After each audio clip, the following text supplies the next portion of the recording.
সুন্দরবন ভ্রমণ শেষে বাড়ি ফেরার আনন্দ মুহূর্তেই বদলে গেল আতঙ্কে। নদীর মাঝপথে গাছের সাথে ধাক্কা লেগে ডুবে যায় পর্যটকবাহী নৌকা। মৃত্যুর মুখোমুখি দাঁড়িয়ে কেউ আঁকড়ে ধরলেন ডুবন্ত নৌকা, আবার কেউ গাছের ডালে ঝুলে কাটালেন বিভীষিকাময় সময়। ঘটনাটি ঘটেছে খুলনার কয়রার সিংহেটেক সংলগ্ন রাই নদীতে।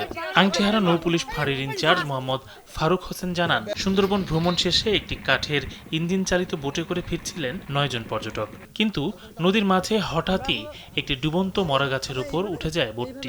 মুহূর্তের মধ্যেই তলা ফেটে নদীতে তলিয়ে যেতে থাকে নৌকা। প্রাণ বাঁচাতে কয়েকজন সাঁতরে কিনারায় ওঠার চেষ্টা করেন। 5+ স্টার রেটিং প্রাপ্ত দেশের সর্বোচ্চ বিদ্যুৎ সাশ্রয়ী ওয়ালটন এসি স্মার্ট কমফোর্ট এখন নেক্সট লেভেলে। অন্যরা নৌকা ও গাছের ডাল ধরে পানিতে অবস্থান নেন। পরে জরুরি সেবা 999 নম্বরে কল পেয়ে বিষয়টি জানতে পারে আংটিহারা নৌপুলিশ।